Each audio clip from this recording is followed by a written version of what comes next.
Il existe un type de détachement qui n'éteint pas les liens, mais qui les ravive.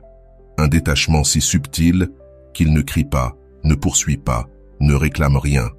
Et pourtant, il fait naître chez l'autre une nécessité presque instinctive de revenir vers toi, même s'il avait juré de ne jamais le faire. Dans cette vidéo, je vais te montrer comment fonctionne ce mécanisme invisible, ce qu'il active dans l'esprit et dans le cœur de l'autre, et comment tu peux l'appliquer pour que ta simple présence ou même ton absence devienne impossible à ignorer. Peu importe que tu sois en pleine rupture, dans une relation qui s'éteint ou que tu veuilles simplement retrouver le magnétisme que tu pensais avoir perdu. Ce que tu vas apprendre aujourd'hui te donnera la clé pour que l'autre te cherche, même si toi, tu n'es plus en train de le chercher.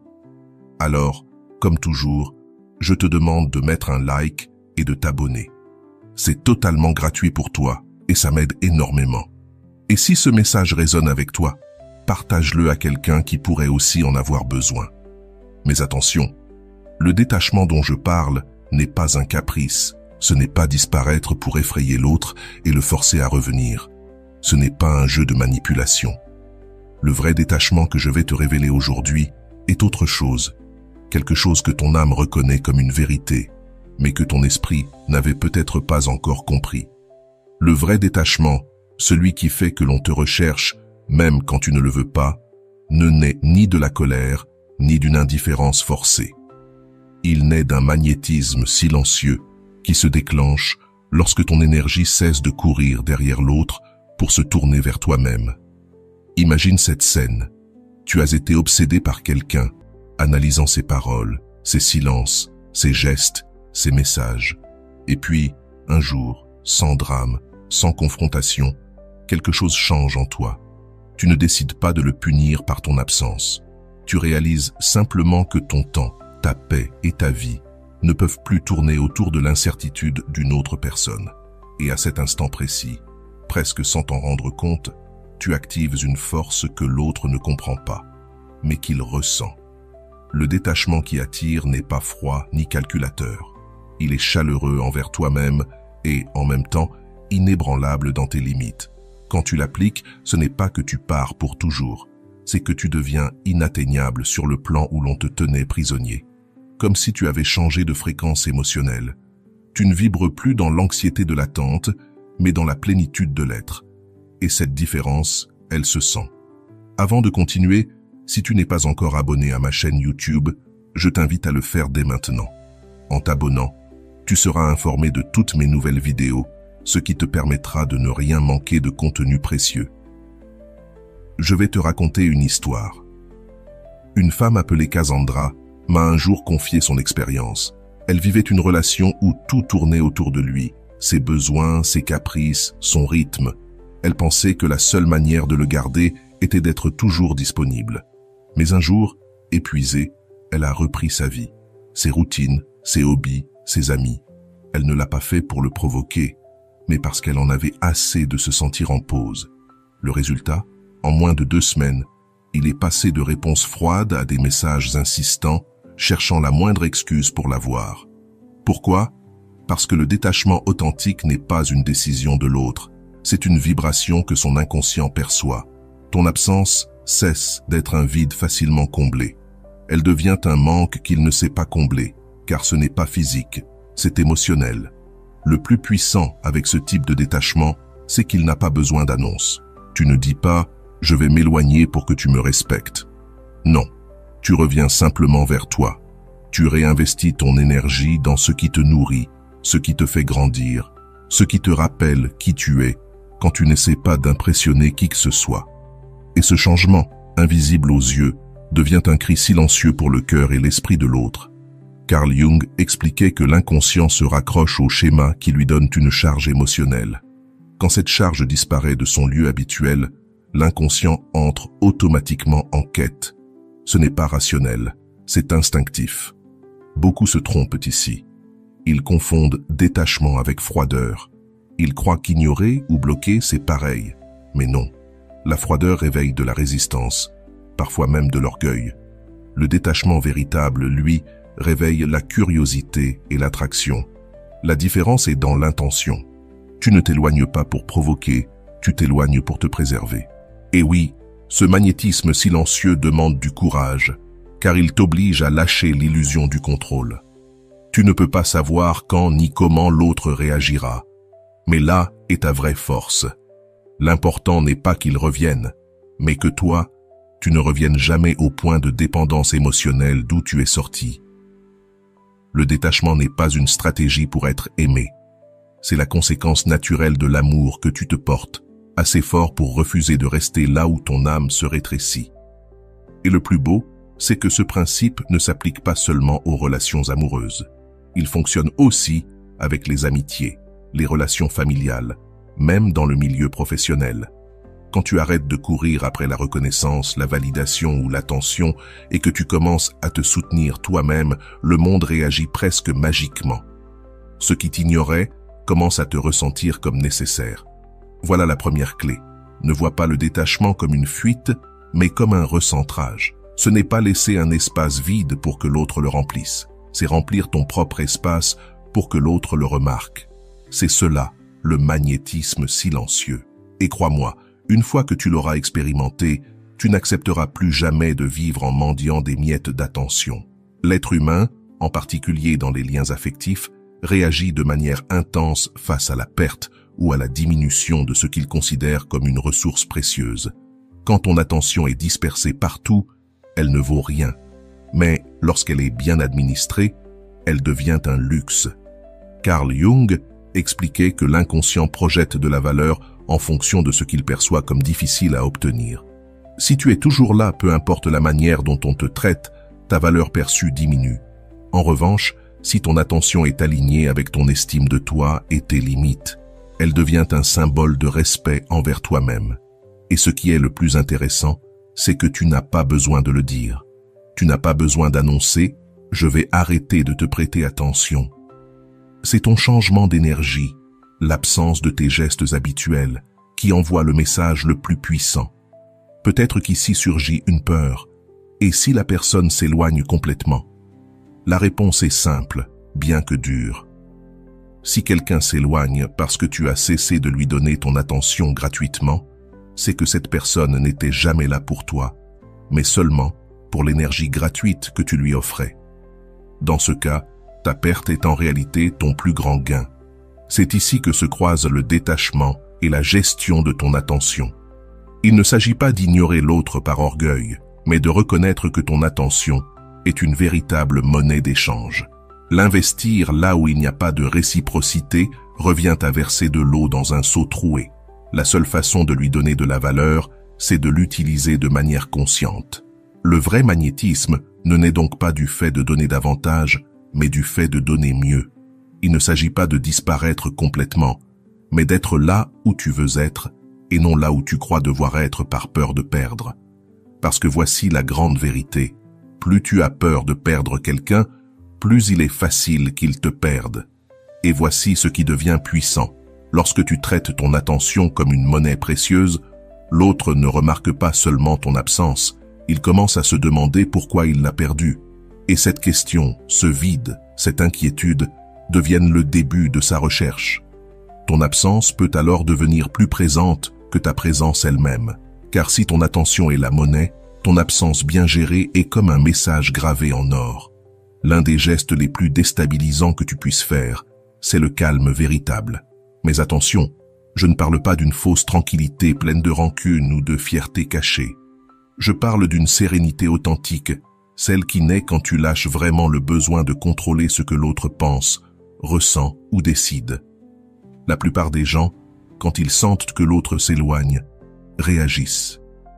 Ils envoient des messages, provoquent des confrontations indirectes ou utilisent le silence comme punition, dans l'espoir que l'autre ressente leur douleur. Mais ça, ce n'est pas du calme, c'est du bruit.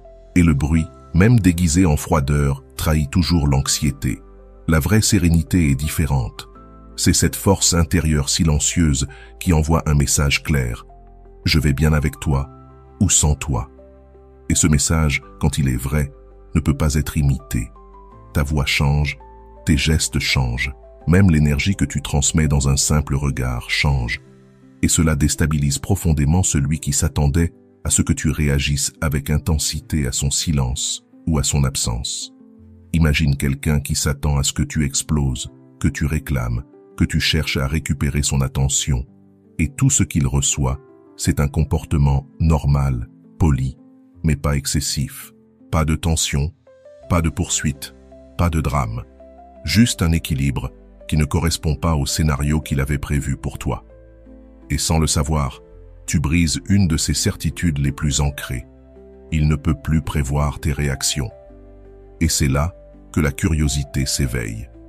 Car quand une personne est habituée à occuper ton esprit, mais qu'elle sent soudain que ce n'est plus le cas, un vide s'ouvre. Et ce vide est inconfortable. L'esprit humain déteste les vides, il cherche toujours à les combler. Et si tu ne lui donnes pas de réponse, il commence à en chercher une. J'aimerais te raconter le cas de Mariana. Elle vivait depuis des mois une relation pleine d'allers-retours. Chaque fois que son partenaire s'éloignait, elle courait après lui pour clarifier, prouver son amour, montrer qu'elle était encore là. Mais un jour, épuisée de ce cycle, elle décida d'arrêter le jeu. La fois suivante, quand il s'éloigna, elle ne fit rien. Pas de message, pas de tentative pour combler le silence, pas de démonstration excessive. Elle continua simplement sa vie, ses amis, ses routines, ses projets personnels. Et quand il revint, elle ne l'accueillit ni avec froideur ni avec euphorie. Elle le traita simplement comme si son absence n'avait pas été un tremblement de terre. Le résultat fut immédiat. Il commença à écrire plus souvent, à chercher des excuses pour la contacter, à tester ses réactions, mais il n'obtenait plus les mêmes réponses. Sa sérénité l'intriguait. Carl Jung disait « Ce que nous ne comprenons pas nous fascine ». La vraie sérénité n'est pas une absence de réaction, c'est la présence d'une sécurité intérieure que l'autre ressent. Et c'est ce qui change tout. Car la sérénité ne crie pas, mais elle s'entend plus fort que n'importe quel mot. Elle est comme ce silence après la tempête. On ne sait pas s'il annonce la paix ou quelque chose de plus grand à venir. Quand tu maîtrises cette sérénité, tu sors du jeu émotionnel de l'autre. Tu n'es plus une pièce qui se déplace en réponse à ses coups. Tu avances selon ta propre conviction. Et cela change l'équilibre du pouvoir, parce que l'autre comprend qu'il n'a plus de contrôle sur tes émotions. Au début, cela peut sembler étrange. Si tu es habitué à réagir, à expliquer, à prouver, la sérénité peut te donner l'impression de ne rien faire. Mais ce rien dit tout. Ce rien crée des questions. Et ces questions sont la première étape pour que l'autre commence à te chercher, non pas par habitude, mais par réel intérêt. Et quand ce calme authentique se combine avec le détachement véritable, il devient une force magnétique irrésistible. Car le vrai détachement n'est pas une stratégie, ce n'est pas une manipulation, ni un acte d'orgueil. Ce n'est pas dire « tu ne m'intéresses pas ». Non. Le détachement réel est solide, sincère, et il ne cherche même pas à faire revenir l'autre. Et paradoxalement, c'est celui qui provoque le plus souvent un retour. Quand tu te détaches vraiment, tu cesses d'agir comme si l'attention de l'autre était un prix que tu devais regagner. Tu commences à vivre comme si ta vie était déjà complète, comme si le chapitre partagé n'était qu'une partie d'un livre beaucoup plus vaste. Visualise ceci. Tu es dans un jeu de cordes. Chacun tient une extrémité et tire. Parfois toi, parfois l'autre, mais la tension est toujours là. Le vrai détachement, c'est quand tu lâches la corde. Pas avec colère, pas avec mépris, mais avec la paix de celui qui n'a plus besoin de jouer. À ce moment, l'autre ressent le vide. Il s'aperçoit qu'il n'y a plus de résistance, plus de tension, et son inconscient réagit en déclenchant un instinct primitif, la recherche. C'est comme un bruit familier qui disparaît soudainement. Au début, tu ne le remarques pas, mais une fois conscient de son absence, tu ne peux plus cesser d'y penser. Le silence devient insupportable. Dans les relations, ce silence émotionnel que tu laisses quand tu arrêtes de courir derrière l'autre résonne beaucoup plus fort que n'importe quel message désespéré. Elle jouait constamment avec la proximité et la distance, laissant toujours des miettes d'attention qui le maintenaient accroché. Mais un jour, Andrés, fatigué, a cessé de répondre comme avant. Il ne s'est pas officiellement éloigné, Il n'a pas fait de coupure dramatique. Il a simplement cessé de tourner autour de ses allées et venues. Sa vie a commencé à se remplir d'autres intérêts, projets professionnels, voyages, nouvelles amitiés. Et que s'est-il passé? Cette femme, si sûre qu'il serait toujours là, a commencé à le chercher. D'abord avec des messages anodins, puis avec des insinuations plus claires. Ce n'était pas parce qu'Andrés l'avait complètement oublié, mais parce que son détachement n'était pas une tactique. Il avait vraiment lâché la corde, et ce vide, elle n'a pas pu le supporter. Carl Jung disait que l'inconscient réagit avec force face à ce qui brise un schéma. Et ce type de détachement fait exactement cela. Il interrompt le cycle dans lequel les deux étaient enfermés. Pas de reproches, pas de jeu, pas d'explications inutiles. Juste une absence propre qui laisse l'autre face à ses propres émotions, sans que tu cherches à les contrôler. Et voici le point clé. Ce détachement n'est pas de la froideur. Il ne s'agit pas d'être indifférent, mais d'être libre. Tu peux continuer à lui souhaiter du bien, même à apprécier ce que vous avez vécu ensemble, mais sans avoir besoin qu'il revienne pour donner un sens à ta vie. Cette énergie, cette légèreté est profondément attirante. Parce que dans un monde où la majorité cherche à combler ses vides avec quelqu'un d'autre, rencontrer une personne qui se sent déjà complète est comme un aimant pour la curiosité et l'admiration. L'autre ne revient pas parce que tu le presses, mais parce qu'il commence à percevoir que ton monde continue de tourner et qu'il n'y a plus de siège réservé pour lui par défaut. Il revient parce qu'il le veut, pas parce que tu en as besoin. Et cette différence change tout. Quand tu adoptes ce type de détachement, tu cesses d'agir avec l'urgence de celui qui craint de perdre. Tu avances avec la sérénité de celui qui sait qu'on ne perd jamais ce qui est destiné et que même si cette personne ne revient pas, ce qui arrive ensuite sera tout aussi précieux, voire davantage. Cette certitude, cette paix intérieure est ce qui transforme ton absence en une présence impossible à ignorer. Et si tu penses que c'est le point le plus haut, attends, car nous allons aller encore plus loin. Nous allons explorer comment transformer ce détachement en une énergie si magnétique que même celui qui avait juré ne jamais revenir se surprenne à te chercher. Parce qu'il existe une couche plus profonde qui rend ta présence inoubliable, même dans la distance. Le vrai détachement n'est pas seulement de laisser partir quelqu'un, c'est devenir un espace émotionnel tellement unique que lorsqu'on l'a expérimenté une fois, rien d'autre ne peut se comparer. C'est comme une ville magique que tu visites une fois. Peu importe les voyages qui suivent, il y aura toujours une partie de toi qui voudra y retourner. Voilà ce que signifie devenir un territoire émotionnel que personne ne veut perdre. Et attention, il ne s'agit pas de créer de la dépendance. Il s'agit de construire une énergie, une présence et une manière de se relier aux autres tellement authentique et alignée avec toi-même que celui qui partage ton espace émotionnel garde en lui une empreinte indélébile. Cette empreinte ne se grave pas par la pression ou le contrôle, mais par l'authenticité, la cohérence et la capacité d'offrir ce que très peu de gens offrent, paix et plénitude, sans condition.